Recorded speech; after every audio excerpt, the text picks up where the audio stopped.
এখন দেখো ভোর 4:30 বাজে, বাইরের ওয়েদারটা দেখো, অনেকটা অন্ধকার আছে, আশেপাশে কেউ এখনো ওঠেনি, আশেপাশে এখনো।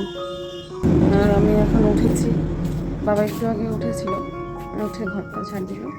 আমি এখন উঠেছি, বিছানা এখনো উঠাইনি, কারণ একটু পরে আবার শোবো। কারণ এখন উঠেছি, এত সকালে উঠি না আমি, এখন উঠেছি কারণ একটু বাবার জন্য ওটস করে দেবো। বাবা এখন বাজারে চলে যাবে, তো ওটসটা অনেকদিন ধরে আনা আছে, জামাইবাবু এনে দিয়েছিল বাবার জন্য, তো ওটা এখন করে দেবো, তো ওটা খেয়ে যাবে। এত ভোরবেলা উঠে খাবার বানিয়ে দেওয়ার একটাই কারণটা হচ্ছে বাবা প্রতিদিন ভোরবেলা চলে যায় বাজারে, তো দুপুরবেলা এসে ভাত খায় আর রাতের বেলা এসে ভাত খায়, তো এটা খাওয়ার তো সেরকম টাইমই নেই। জন্য ভাবলাম যে সকালবেলা উঠেছি যখন, তাহলে এটা বানিয়েই দিই, তাহলে বাবা খেয়ে যেতে পারবে। এটা বানিয়ে দেওয়ার জন্যই আমার সকালে মেনলি ওঠা। তো ওটস তো অনেকভাবেই বানানো যায়, দুধ দিয়ে, তারপরে অমলেট করে। তো আজকে ভাবলাম যে দুধ দিয়ে বানিয়ে দেবো। তো আগের দিন রাতের বেলা ওর জন্য দুধটা এনে রেখেছিলাম, তো এখানে প্রথমে ওটসটা বানিয়ে নিয়ে তারপরে দুধ মিশিয়ে দিলাম। আর এর মধ্যে চিনি দিয়েছিলাম না, কারণ চিনি দিয়ে যে গুণ আছে সেটা তো নষ্ট হয়ে যাবে, ওর জন্য চিনি দেইনি। আর অল্প রেখে দিলাম আমি খাবো দেখে, আর বাদ বাকিটা বাবার জন্য ঠান্ডা হতে রেখে দিলাম। আর এখানে তারপরে ভাবলাম যে ঠান্ডা হতে হতে আমি ততক্ষণ ঝাড়টা দিয়ে নিই, আর বাবার ততক্ষণ হাত মুখ ধুচ্ছিল। তো বাবার হাত মুখ ধুয়ে আস্তে আস্তে ঠান্ডা হয়ে যাবে, তো ওর জন্য সুন্দর করে বেড়ে রেখে দিলাম বাবার জন্য। তারপর হাত মুখ ধুয়ে এসে বাবা খাবে, তো আমি এখানে ততক্ষণে ঝাড় দিয়ে নিচ্ছি। তারপরে হচ্ছে বাবা এখন দেখি, ঘরে এসে দেখি বাবা হাত মুখ ধোয়া হয়ে গেছে, রেডিও হয়ে গেছে। তারপরে বাবাকে দিয়ে দিলাম ওটসটা খেতে। আর বাবাকে বারবার জিজ্ঞাসা করছিলাম যে বাবা কেমন লাগছে খেতে, যেহেতু চিনি দিইনি, একটু অন্যরকম লাগবে খেতে, আর যেহেতু ফার্স্ট টাইম খাচ্ছে একটু অন্যরকমই লাগবে। তো বললো খারাপ না, ভালো আছে, যেহেতু এটা অনেকটা উপকার, তো তার জন্য মেনলি দেওয়া। আর তারপরে এখানে এখন বিছানাটা গুছিয়ে নিয়েছি। আর মা থাকলে তো মা ঘরে সব কাজগুলো করে, আর আমি বিছানা গুছাই, মানে আমার যা টুকিটাকি কাজ থাকে সেগুলো আমি করি, আর বাদ বাকি ঘরের কাজগুলো মা করে। তো এখন তো মা নেই, এখন আমাকে ঘরটাও, মানে ঘরের কাজও করতে হবে, বিছানা আমার যেগুলো কাজ সেগুলো কাজও করতে হবে। তো এখানে তারপরে আমি চিয়া সিডটা খেয়ে নিয়েছি, আর খেয়ে দিতে বাবা এখন চলে গেল। আর আমি এখন বাড়িতে একা, কি করব এখন একা, ঘর মানে গেটটা ভালো করে লাগিয়ে দিলাম, লাগিয়ে দিয়ে আমার সেই যেসব কাজগুলো ছিল সেগুলো করব এখন। প্রথমে থালা বাসনগুলো আগে ধুয়ে নিলাম, থালা বাসনগুলো অল্প কিছু ছিল, দুইজন মানুষ তো অল্প কিছু ছিল, তারপরে সেই থালা বাসনগুলো ধুয়ে রেখে দিলাম। আর এখন ছাইটা তুলে নিয়ে, যেহেতু আখায় রান্না করব, তো বাসির ছাইটা তুলে তারপরে এখন আখাটা লেপে নেব ভালো করে। আমার একটা কি প্রবলেম বলো তো, ভিডিও এডিট করে রেখে দেবো কিন্তু ভয়েস দেওয়া হয় না। আর যখনই ভয়েস দিতে যাব তখনই বাইরের কোনো গাড়ি ঘোড়ার আওয়াজ বা এই যে বৃষ্টি পড়বে এরকম আওয়াজ হবে, মানে বিরক্ত লাগে শুনতে, নিজেরই ভালো লাগে না। কিন্তু যখন ওই মানে কথা, মানে ভয়েসটা দেওয়ার এনার্জিটা হবে, তখনই এরকম প্রবলেমগুলো হবে। তো যাই হোক, তোমরা একটু অ্যাডজাস্ট করে নিও। তারপরে এখানে আঁকাটা লেপা হয়ে গেছে সুন্দর করে। আর এখানে তারপরে হচ্ছে কাপড় কিছু ছিল, যেহেতু আগের দিন মঙ্গলবার ছিল, আর এটা বুধবারের ভিডিও, তো আগের দিন মঙ্গলবার ছিল, সেই দিনে বাবা হাট টাট করেছিল, তো সেই দিনে জামা কাপড় কিছু ছিল, আর টুকিটাকি আমারও কিছু ছিল, তো সেগুলো ভিজিয়ে দিলাম। আর এখানে বাবার পকেটে একটু দেখছিলাম যে কিছু টাকা পাওয়া যায় নাকি, তো দেখলাম যে কিছুই নেই। তো তারপরে কাপড় টাপড় ভিজিয়ে রেখে ব্রাশ করে নিয়েছি, ব্রাশ ট্রাশ করে নিয়ে তারপরে এখন পিছনে এসেছি ফুল তুলতে। আমাদের অনেকগুলো ফুল গাছ, মানে সাদা ফুলের গাছ আমাদের অনেক, এই সাদা ফুলের জন্য মানুষের বাড়ি যেতে হয় না, কিন্তু জবা ফুল টবা ফুল এগুলোর জন্য প্রিয়াঙ্কাদের বাড়ি থেকে টুকিটাকে 2-1টা নিয়ে আসি।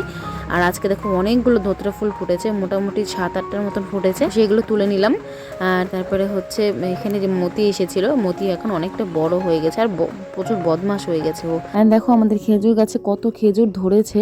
আমার খেজুর খেতে একদমই ভালো লাগে না, অনেকে তো ফেভারিট হয় খেজুর, আমাদের গাছের খেজুর অনেকেই খায়। এখন যেহেতু গাছটা বড় হয়ে গেছে, আগে যখন ছোট ছিল তখন খেতো অনেকেই, কিন্তু আমি কোনোদিনও খাইনি, কারণ আমার একদমই ভালো লাগে না খেতে। তারপরে এখানে যে গাছের কিছু বেগুন তুলে নিচ্ছি, এই ছোট ছোট বেগুনগুলো রাতে সেদ্ধ দেবো, তো তার জন্য তুলে রেখে দিলাম।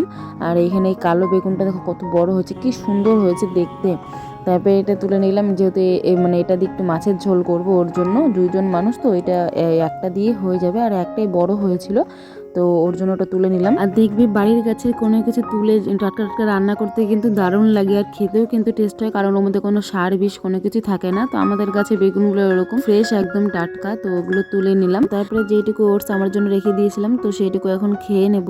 আর বাদ বাকিটা তো বাবা খেয়ে চলে গেছে, আর আমি বাবাকে হচ্ছে চিনি দেইনি, বাবা এমনি এমনি খেয়েছে। আর আমি এদিকে একটু আম ছুলে নিয়েছিলাম, আম ছুলে তারপরে একটু কুচি কুচি করে কেটে ওটসের সাথে খাচ্ছিলাম, বেশ ভালো লাগছিল কিন্তু খেতে। আর আমি কিন্তু এবার ফার্স্ট টাইম খেলাম ওটস। আর তোমরা কোনোদিন আম দিয়ে ওটস খেয়েছো নাকি অবশ্যই কিন্তু কমেন্টে জানাবে। এটা একটু শুনতে মানে অকওয়ার্ড লাগছে যে কেমন আম দিয়ে আবার ওটস কে খায়, অনেক রকমের ফ্রুটস দিয়ে খাওয়া যায়, তো আম দিয়ে কেন খাওয়া যাবে না। তো যাই হোক, তারপর এখন আমি রান্না করবো। তো তার জন্য সবজি বানিয়ে নিলাম, কালো বেগুনটা একটা 4 ফালি করে ওটা দিয়ে মাছের ঝোল করবো পেঁয়াজ রসুন দিয়ে। আর হচ্ছে পটল ভাজবো, কিছু পটল ছিল, পটল বেগুন ছিল। ওই পটলগুলো অনেকদিন আগেকার ছিল তো একটু শুকিয়ে গেছে, তার জন্য ভাবলাম যে চারকোনা করে লম্বা লম্বা করে না ভেজে একটু গোল গোল করে রিং রিং করে ভাজি, বেশ ভালো লেগেছিল এরকম করে খেতে। এই আগের দিনে 3 পিস মাছ ছিল, তো এটা দিয়েই রান্না করবো মাছের ঝোলটা, যেহেতু 2 জন মানুষ কতগুলোই আর লাগবে। তারপরে এখানে রান্না বসিয়ে দিয়েছে, একটু তাড়াতাড়ি করে রান্না করছিলাম যেহেতু বাবা চলে আসবে।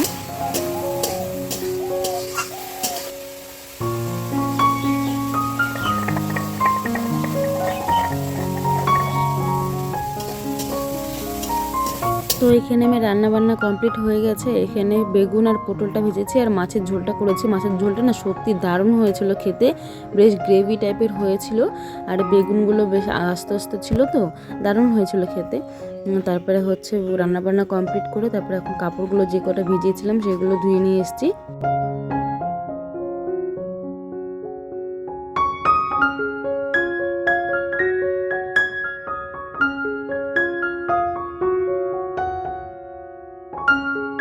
তারপরে কাপড়গুলো মেলে দেওয়ার পর এখন এসেছি জল ভরতে, স্নান করব। আর ট্যাঙ্কিতে একটু জল ছিল না, তার জন্য এই ভর দুপুরবেলা রোদ্রের মধ্যে জলটা ভরতে হচ্ছে, না হলে দুপুরবেলা ভরি না, বিকেলবেলা ভরি। যেহেতু ট্যাঙ্কিতে ছিল না জল একটু, তো কি দিয়ে স্নান করবো, তো তার জন্য জলটা ভরে নিলাম। এদিকে খাওয়ার জলও ভরে নিয়েছি আর গাবলাগুলো ভরে নিলাম। তারপরে আমার স্নান করা কমপ্লিট, এখন একটু স্কিন কেয়ার করে নিচ্ছি। সারাদিন পরে নিজের জন্য একটু টাইম পেয়েছি এখন, তার জন্য ভাবলাম যে একটু ফেস প্যাক লাগাই। তো ফেস প্যাক লাগিয়ে তারপরে এখন মুখ টুক ধুয়ে চলে এসেছি। তারপরে এখন একটু ফল খেয়ে নেবো। ড্রাগন ফলগুলো বাবা এনেছিল, বেশ কিন্তু খেতে আমার কাছে বেশ ভালোই লাগে ড্রাগন ফল, সাদাটার থেকে লালটা বেশি ভালো লাগে। আর এটা না বেশ মিষ্টি ছিল। তার সাথে একটা আমও কেটে নিয়েছি। আর ড্রাগন ফলের জন্য আমগুলো কেমন দেখো লাল লাল হয়ে গেছে। আর হ্যাঁ, যারা ইউটিউব থেকে দেখছো ভিডিওটা, তারা কি আমার ইউটিউবের নামটা নোটিস করেছো? আগে কিন্তু অন্য নাম ছিল, এখন কিন্তু চেঞ্জ করে অন্য নাম দিয়েছি, মানে গীতা স্টোরি। যারা ফেসবুক থেকে দেখছো তারা ইউটিউবে গিয়ে আমার চ্যানেলটা সাবস্ক্রাইব করতে পারো, আর যারা ইউটিউব থেকে দেখছো তারা আমার ফেসবুকে গিয়ে গীতা নামে সার্চ করতে পারো। তো এই ভিডিওটা এই পর্যন্তই, দেখা হবে নেক্সট কোনো ভিডিওতে। বাই।